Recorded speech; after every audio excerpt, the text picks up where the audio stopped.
Disebutkan dalam hadis bahwa setiap Rasulullah SAW, setiap Nabi itu kalau sudah tugasnya sudah selesai, sudah mau datang ajalnya, itu akan didatangkan oleh malaikat, dikasih pilihan, kau akan meninggal sekarang atau kau pilih masih hidup lagi, dan ditunjukkan tempatnya di surga. Sudah mulai dilihatkan tempatnya di surga. Nabi SAW makanya ketika mau meninggal, beliau mengatakan sambil menunjuk tangan ke atas, ila ar-rafiqil a'la, ar-rafiqil a'la.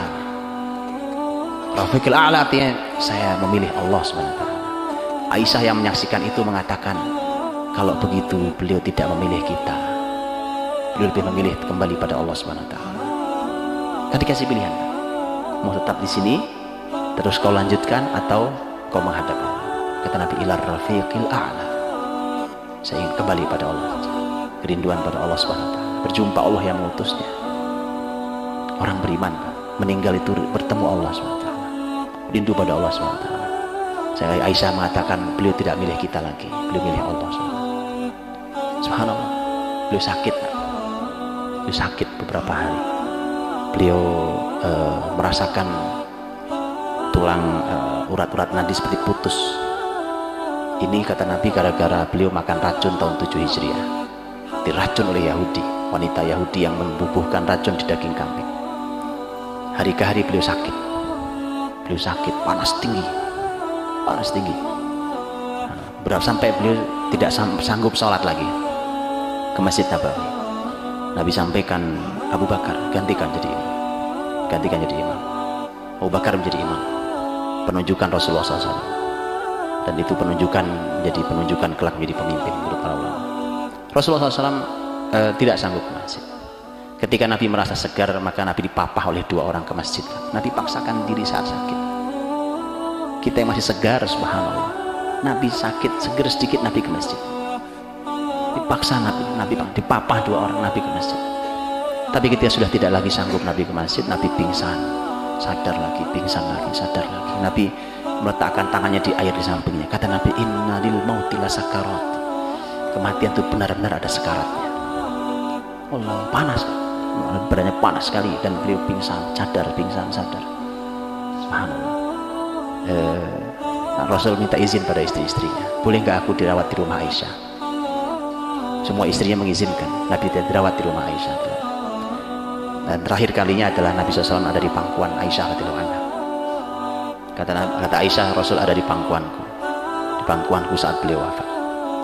Dan Rasulullah SAW sebenarnya pagi itu Nabi sempat waktu itu karena Rasul wafat pada 12 Rabiul Awal, hari Senin, seperti beliau lahir tanggalnya. Beliau sempat membuka jendela. Kita tahu kamar Aisyah di samping Raudhah. Nabi sempat membuka jendela, melihat para sahabat sedang sholat. Nabi senyum. Sahabat semua senang, hampir membatalkan sholatnya. Senang melihat Nabi SAW. Senyum. Tapi subhanallah, itu senyum terakhir Nabi SAW. Senyum terakhir begitu.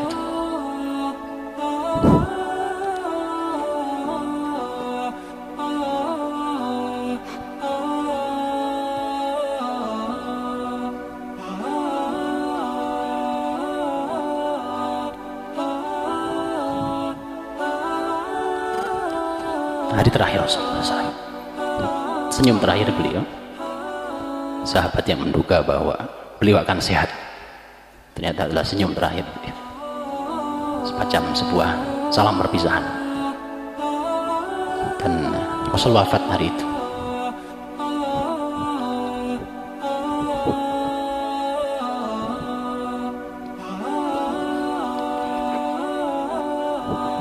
Anas bin Malik mengatakan bahwa, kata Anas bin Malik, tidak ada hari yang paling gelap buat kami kecuali ketika Rasulullah SAW wafat. Semua sahabat bersedih. Orang mulia itu telah pergi, orang yang mengawal kebesaran hidayah manusia itu kemudian telah menghadap Allah SWT, menyisakan buat kita ajarannya, menyisakan buat kita sunnahnya yang harus kita pegang, yang oleh beliau jamin, taraktukum alal mahajjatil bayda lailuha kanahariha la yazigu anha illa halik. Aku tinggalkan kalian di atas jalan yang putih dan lebar, yang malamnya saja seperti siang terangnya, tidak ada yang berpaling darinya kecuali akan celaka. Subhanallah, Rasul tinggalkan itu buat kita. Dan hari itu adalah hari bersedihnya para sahabat Nabi SAW. Sahabat tidak bisa, bahkan Umar tidak bisa menerima kabar wafat Nabi SAW. Dan Abu Bakarlah yang menenangkan Umar, sampai Abu Bakar mengatakan, man kana ya'budu Muhammadan fa inna Muhammadan qad mat, wa man kana ya'budullah fa inna Allah hayyun la yamut. Siapa yang menyembah Muhammad, Muhammad sudah wafat. Tapi siapa yang menyembah Allah, Allah Maha hidup dan tidak pernah mati. Dan Abu Bakar membacakan ayat, kemudian jatuh pedangnya Umar. Umar menangis. Dan kemudian keluarga Nabi menyiapkan beliau untuk dimakamkan. Pemakaman Rasulullah Sallallahu Alaihi Wasallam. Dan beliau terus berkarya sampai di akhir kehidupan beliau. Bahkan beliau sempat mengirimkan pasukan Usamah di akhir kehidupan itu. Dan karya besar yang terus dilakukan. Dan itulah hari akhir kehidupan Rasulullah SAW, tahun 11 Hijriah. Tahun 11 Hijriah beliau wafat, dan meninggalkan seluruh jazirah Arab telah mendapatkan hidayah Allah SWT. Karya sangat besar. Seluruh jazirah Arab telah masuk Islam, telah mendapatkan hidayah Allah. Dan Nabi meninggalkan Madinah penuh dengan para sahabat yang ahli di semua bidang keilmuan, ahli di semua segala hal. Dan inilah yang bisa menjadi sesuatu yang harus kita teladani. Dalami terus kehidupan Rasulullah SAW, kehidupan beliau. Dan itu adalah merupakan teladan kita. Uswatun hasanah. Laqad kana lakum fi Rasulillahi uswatun hasanah liman kana yarjullaha wal yawmal akhir wa dzakarallaha katsiran.